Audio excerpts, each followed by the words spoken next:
వి gold trusted gold buyers మీరు తాకట్టు పెట్టిన బంగారాన్ని విడిపించి ఈ రోజు ఉన్న మార్కెట్ ధరకు కొనబడును. 2 లక్షల రుణమాఫీ మోసం చేశారు. నిన్న రైతు భరోసా విషయంలో మోసం చేశారు. అదేవిధంగా పంటలకు బీమా అన్నారు, మోసం చేశారు. మొత్తం వరంగల్ రైతు డిక్లరేషన్ను తుంగలో దొక్కిండ్రు, గాల్లె గలిపింది కాంగ్రెస్ పార్టీ. వరంగల్ రైతు డిక్లరేషన్ లో చెప్పిన ఏ ఒక్క హామీ కూడా ఈరోజు అమలుకు నోచుకోలేదు. అన్ని పంటలకు బోనస్ అని లాస్ట్కు ఒక్క వరికే ఇస్తామన్నారు. ఆ వరిలో సన్నాలకే ఇస్తామన్నారు. ఆ సన్నాలకు కూడా 2 నెలల నుంచి బోనస్ డబ్బులు పడడం లేదు. అటు రైతు బంధు వేయకపోతివి, బ్యాంకులలో పోతే క్రాప్ లోన్లు రాకపాయే, రుణమాఫీ కాకపాయే, ఇయ్యాల్సిన బోనస్ పైసలు కూడా ఇవ్వకపోతే రెండవ పంటకు పెట్టుబడి ఎట్లా?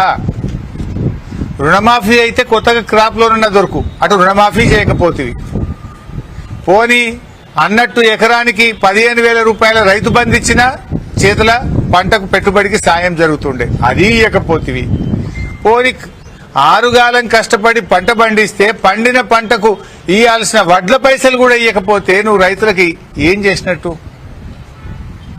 రుణమాఫీ చేయవైతివి, క్రాప్ లోని రానకపాయే, రైతు బంధు ఇవ్వకపోతివి, పండిన పంటలకు వడ్లమ్మిన పైసలకు కూడా ఇయ్యాల పైసలు ఇవ్వలేదు.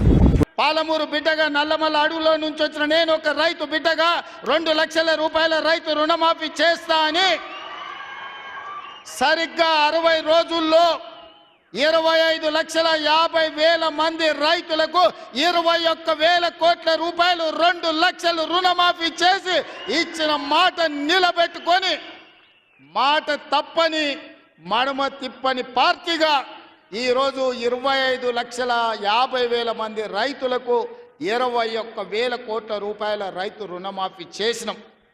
ఇవాళ రైతు రుణమాఫీ చేయలేదంటున్నాడు. లెక్కలు చెప్తా, ఏ ఊర్లో, ఏ తండాలో, ఏ గూడెంలో, ఏ రైతుకి ఎంత రుణమాఫీ చేసినో 25,50,000 మంది రైతుల వివరాలు శాసనసభలో పెడతా. 21,000 కోట్ల రూపాయలు ఎవరి ఖాతాలో వేసినో నేను లెక్క చెప్తా. నీకు చిత్తశుద్ధి, నీకు నిజాయితీ ఉంటే రా, వచ్చే అసెంబ్లీలో నువ్వు మాట్లాడు, అడుగు. అదేవిధంగా ఆనాడు నువ్వు 5,000 రూపాయలు సంవత్సరానికి రైతు బంధు కింద 10,000 ఇస్తే నేను ఎన్నికల్లో 15,000 ఇస్తా అని చెప్పిన. కానీ ఏ రోజు కూడా చంద్రశేఖర్ రావు గారు మనం అప్పుల్లో లేము, మనం ధనిక రాష్ట్రం, మన దగ్గర సంచుల కొద్దీ గుమ్మీల కొద్దీ రూపాయలు ఉన్నాయని అబద్ధాలు చెప్పిండు. వచ్చి చూస్తే గుమ్మీలు ఖాళీలు ఉన్నాయి. గుమ్మి కింద పందికొక్కులాగా కేసీఆర్ కుటుంబం మొత్తం తిని కూసున్నది. అయినా అధైర్యపడకుండా 15,000 బదులు ఆనాడు నువ్వు ఇచ్చిన 10,000 ఎగ్గొట్టిన 10,000 కాకుండా ఇవాళ 12,000 రూపాయలు సంవత్సరానికి రైతులకు ఇవ్వాలని రైతు భరోసా కార్యక్రమాన్ని జనవరి 26 తారీఖు నాడు ప్రారంభించుకున్నాం. మార్చి 31 లోపల ప్రతి ఎకరాకు వ్యవసాయ యోగ్యమైన భూమికి ఎకరాకు 6,000 చొప్పున మీ ఖాతాలో వేసే పూచి నాది అని నేను ఈ వేదిక మీద నుంచి చెప్పదలుచుకున్నా. ఆయన అంటుండు ఎగ్గొడతారని.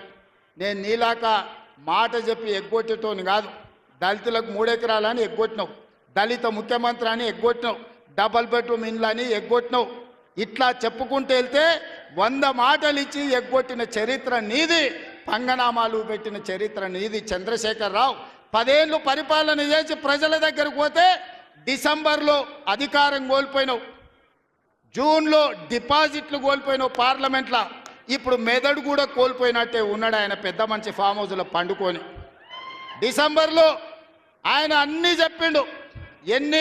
ఆయన గుడీలు దర్గాలకు దస్తీలు కప్పిండు, గుడీలకు పోయి దండాలు పెట్టిండు. పెట్టిన తెలంగాణ ప్రజలు 10 ఏళ్ళు పెట్టిన ఆయన అరగోసకు ఇవాళ ఆయన గుణపాఠం చెప్పి ప్రభుత్వాన్ని దించిండ్రు. అట్లే అబద్ధాలు చెప్తే పార్లమెంట్లో గుండు 0 ఇచ్చిండ్రు, ఆయన గాడిద గుడ్డి ఇచ్చిండ్రు. అయినా బుద్ధి మారలే. 14 నెలల నుంచి అంట ఆయన ఫామ్ హౌస్లో వండుకొని గంభీరంగా చూస్తున్నాడు. ఎవరిని చూస్తున్నావా గంభీరంగా? అచ్చోసిన ఆంబోతులాక నీ కొడుకును అల్లుని ఊరు మీద వదిలినావు. మైసమ్మ మన ఏంది జాంగీర్పీర్ల దర్గాకు వదిలిన మేకపోతులాక ఊరు మీద పడి మేస్తా ఉన్నారు నీ కొడుకు, నీ అల్లుడు.